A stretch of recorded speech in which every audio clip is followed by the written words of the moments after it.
So forgive me, Mr. Aucoin, if you're looking from the afterlife. Hello, and welcome back to Tucking It Up.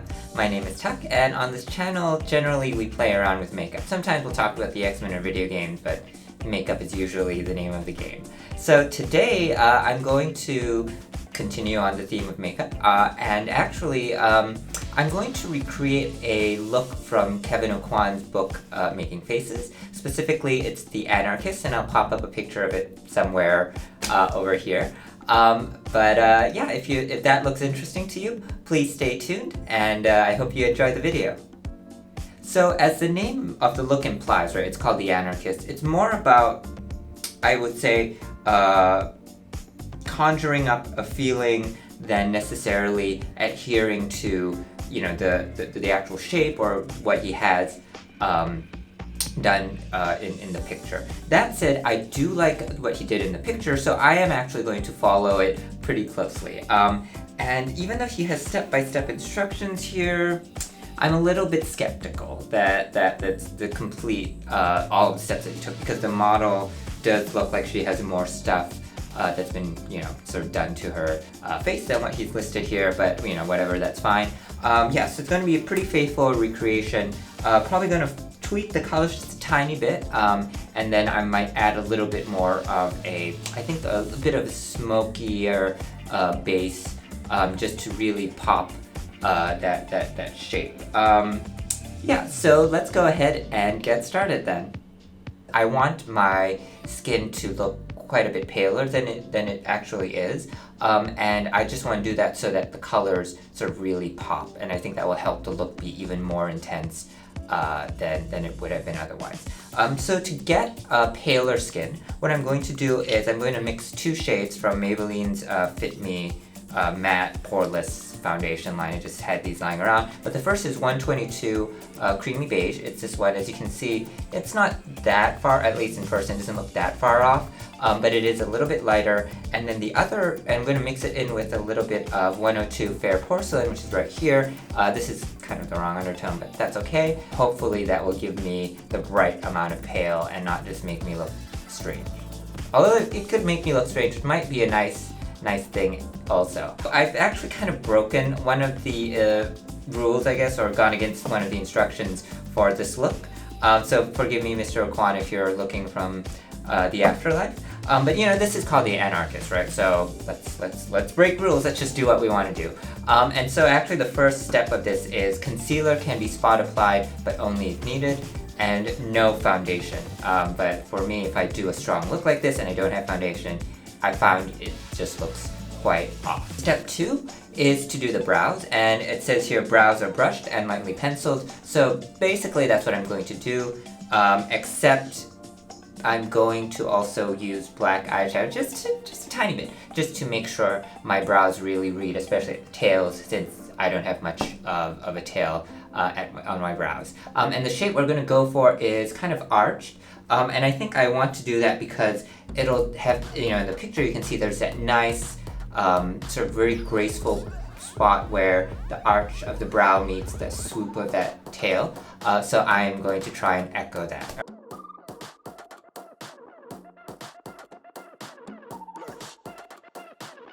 If I was to follow the instructions word for word, the next step is actually to start on the shape. But what I'm going to do instead is I would like to have a bit of a, I guess more of an intense eye. To create sort of some smoke along the lash line, I'm going to go in with the black core crayon from Hallberg, and then I'm just going to smudge it with a pencil brush from, is this from Morphe? This is from Morphe.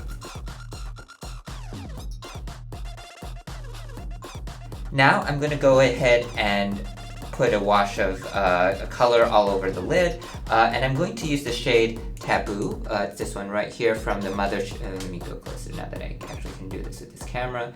It's right here. It's from the Mothership 6 Midnight Sun palette, and it's this lovely sort of, you know, warm, like tan color. I'm going to take Taboo and just also run it lightly, kind of, you know, make a round shape, and kind of have it go underneath my eye as well. I just noticed I got sparkle sort of all over my under eye, which is fine. I think I didn't clean the brush I was using well enough after the last application. Now I'm going to intensify both the upper and the lower lash line. I'm going to use, I guess, I'll go back into Midnight Sun, and I'll use the shade Extreme Dusk right here. There we go. And I'll just go put it on that pencil brush that I used earlier to smudge out the pencil. Yes, I think that's the eye base done then. Actually, this by itself is kind of a look already. But you know, let's pile more stuff on top of this. I went ahead and tightlined my lower waterline with the black corp crayon again, and I also corrected the symmetry between the two eyes. So now let's actually go ahead and start creating that shape. In the instructions it says using a pointy eyeshadow brush starting at the inner corner of the eye, draw a dark blue metallic line with liquid shadow. So instead of using liquid shadow, I'm going to go in with another crayon from Hallberg. This one is Atria Flash. And it's a navy blue with a little bit of sparkle in it, so I think that will work quite well. So first thing I'm going to do actually is just like lightly map out the shape.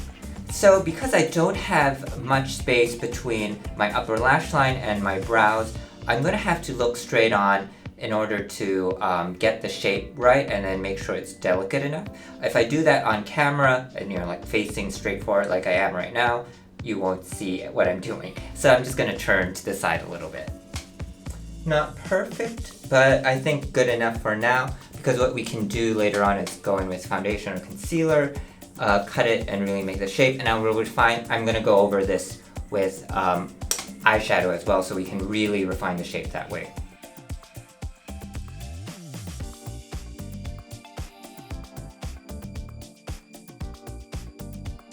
So the next step is to actually take metallic blue, mix it with the metallic green, and kind of use that to transition. I'm actually wanting to do gold in the middle part, so I'm going to take a gold pencil, do the middle, and then we'll finish off the tail with green.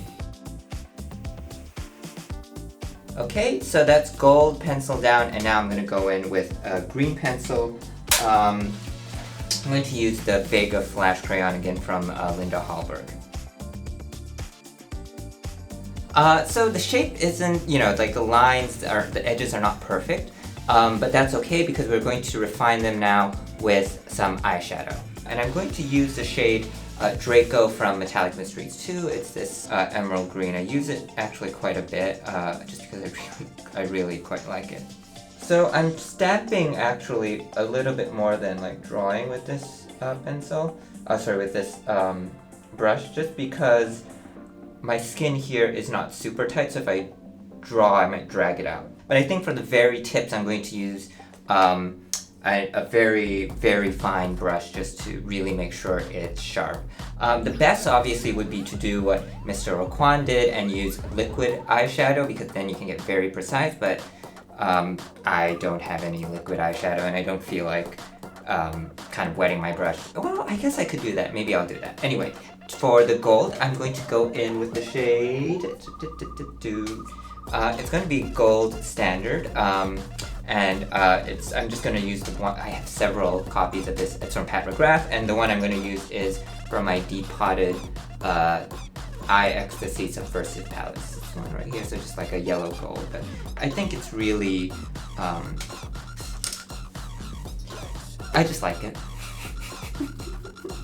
I guess that's really the reason I'm using it. There's nothing deeper than that. Yep. So now it's time for the blue, to go over the blue pencil, and for that I'm going to use the shade Lapis Luxury. Again, it's from the Ecstasy Subversive palette from McGrath, and mine I just depotted. It's right here.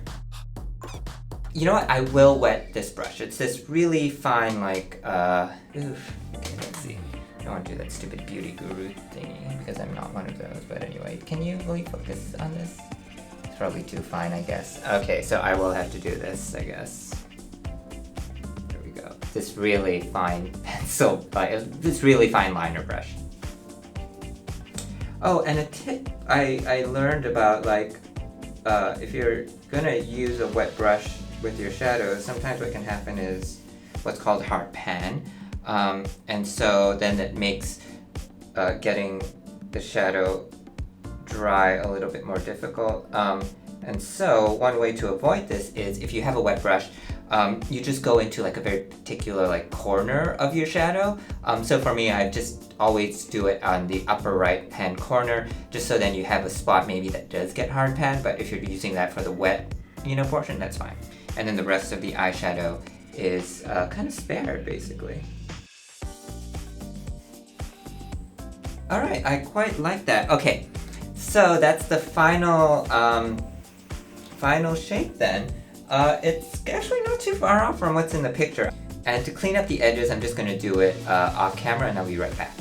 As I was doing the corrections, and I'm kind of more or less done, but I realized I should have just done it on camera. So let me just describe what I've done so far and then do the last step just to show you. So on the sides, the red tips right here, I just took some concealer. I took a shade that's quite close to my natural skin tone, which would be a little bit darker, right, than the overall color right now. I just use that to refine the lines both sides, and then just took some of my contour powder, powdered over to make everything a little bit more seamless. And then the other thing I did was I also took that same shade of concealer. It's number 2 from the same, in case you're interested, their tip concealer. And then I also cleaned up some of the edges of the blue here around my eyelid. And now I'm going to go in with a little bit more Taboo, which was from that sort of tan shade right here from the Mothership 6 Mothership 6 Midnight Sun palette. And now I'm going to go over that concealer. I guess I'll use this. No, it might not be precise enough. I'm going to use a pencil brush. There we go. Let me move it a little bit closer to the camera.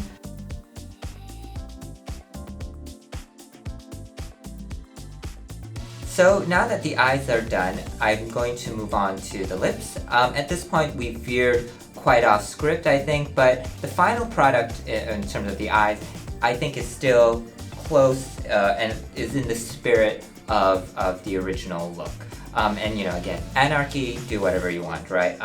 So for the lips, so that's step 6 in the instructions, and it says, apply sheer, clear red lip gloss and blot to create a no lipstick feel, but still gives the illusion of sort of finishing the mouth.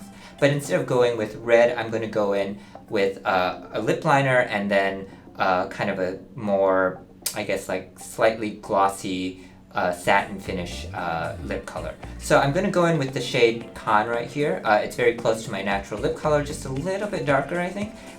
Use that to kind of just define things a little bit better. And then to apply some color, I will use the shade Ametrine. This is from Hallberg Cosmetics. It's kind of a purple, but it's a bit sheer, and so on my lips it just gives it a little bit of darkness, but it doesn't look like sort of very heavy lipstick.